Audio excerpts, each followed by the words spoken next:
All right, let's give this another go here, folks. Who would win from Hannibal Mendez, Darth Malgus versus Thragg? I don't know what's going on with my computer right now, my OBS, my audio mixer. Something is off with it where it is not always recording the video's audio, that is. This happened yesterday with the previous version of this video and with my previous Pokemon team creation, but it did not happen when I did my box office. It did not happen when I did my death battle prediction. So I'm not sure what's going on. All I can say is that I know it is something to do with this, not YouTube, because when I go in and recheck the video after the fact, it does turn out that the audio is not working. So I'm now going to have to vet every single video I do. Now you might be asking, well, most people do that. I've never had to do that. My OBS has always acted fine. I've never had to just vet every single video prior. Anyway, I digress. So Thragg and Malgus. Darth Malgus was a Sith Lord during the Old Republic era. He was a master duelist, a skilled Force user, dangerous opponent indeed, wielding obviously a lightsaber with a blade hilt. He is, as a user of the Force, he was skilled in both telekinesis. He was skilled in basic Force abilities. Also exceptionally skilled with Force lightning, capable of killing 3 Jedi at once with it, and roasting and just being resistant to it himself. He was basically kind of just lived on the battlefield, so he was a skilled warrior. He was a high skilled warrior and tactician. Also, things like Tuda Mindus were very well in his capability of using a use. Thragg is known as basically the strongest Viltrumite to have ever lived, at least until, by the end of the series. Now, Viltrumites are, in essence, Saiyan Kryptonians. They get stronger as time goes on. Through more battles, they improve in their strength. They live for thousands of years. They are highly skilled warriors, capable of flight, holding your breath up to 2 weeks in space. Super strength.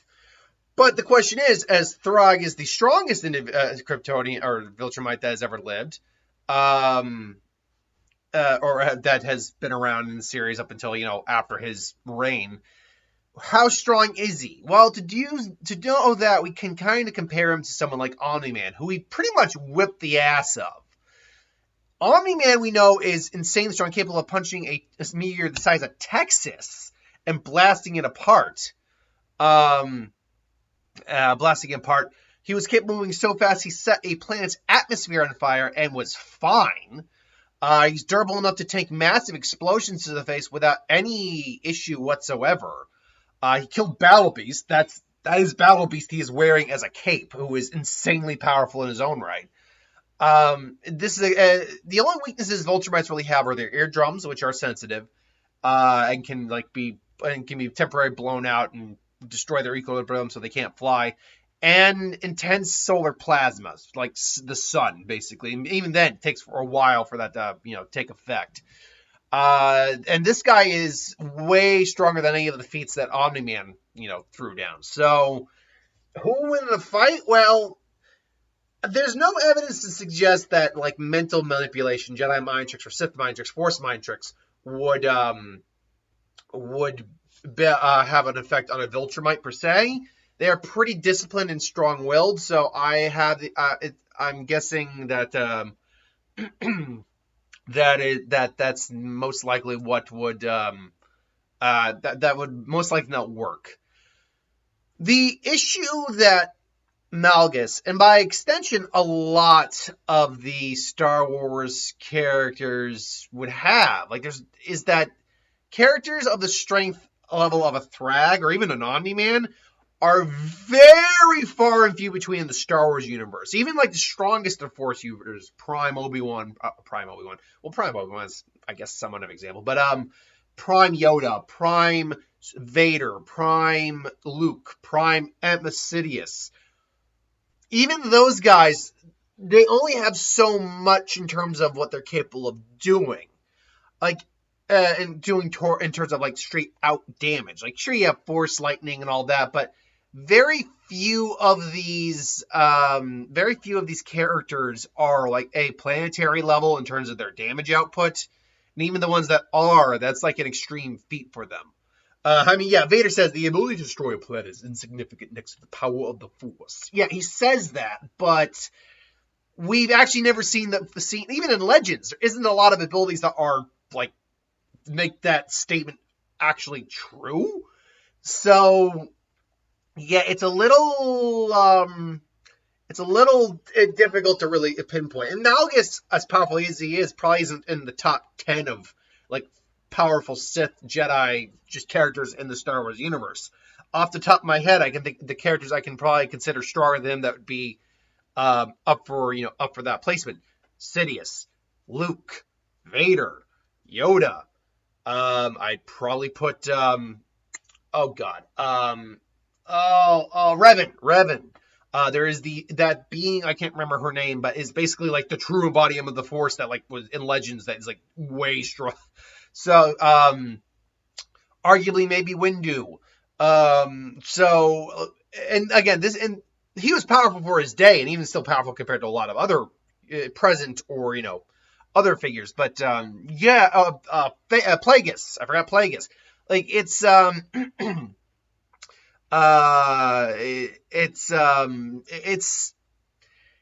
level of power that is so far and few between in Star Wars that if an individual who has that level of power shows up, they don't have much to contend to do. They don't have much they have at their disposal to contend with that character.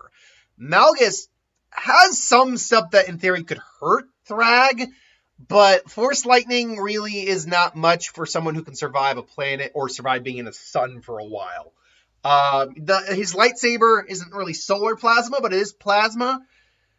It could hurt him, in theory, maybe even kill him, but it's one of those things where, unlike most people that would just be cut straight in half with ease, Viltrumites are essentially Kryptonians in a way. They are a lesser version of them. Like Thragg, as strong as he is, still couldn't compete with Superman. But he's got enough physical durability that a lightsaber could cut him. But it's one of those things where the person would have to hold the blade to him for a certain amount of time for that to actually cut all the way through him. It probably would more or less, like what you see in Free Guy when a guy pulls out the lightsaber against dude. It would hurt him. It would most likely bounce off him initially. It would have to be like him trying to run him through or hold the blade to him and then just kind of like use the Force to just hold it there as it starts to like dig into him. That's most likely what would happen here.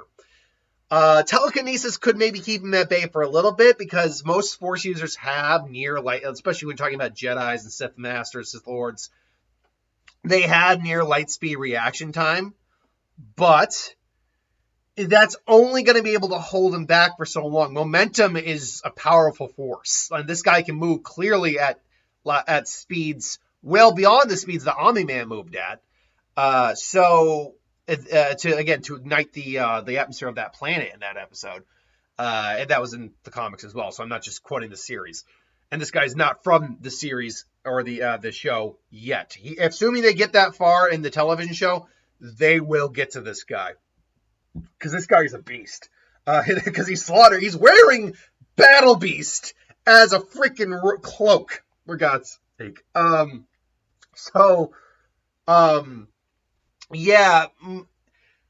Even if we want to make the argument that Malgus has the reflexes to avoid any like straight out strike from Thragg, Thragg's got the endurance to outlast him. Thragg is also much older and has a lot more experience than Malgus, so really he can figure out Malgus pretty quickly. Oh, he's got telekinesis. Okay, I'm going to throw this entire building at him. Let's see if he can catch it. Even on the off chance Malgus can catch it, he's now distracted and he just gets bum rushed and beaten and crushed to death by Thragg.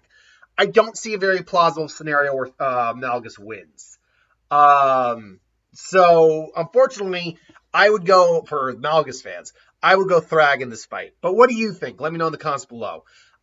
I'm going to check to make sure there is sound on this video before I upload this video. Until then, thanks for watching. Hope you enjoyed. Like, comment, share, subscribe, and I'll see you next time.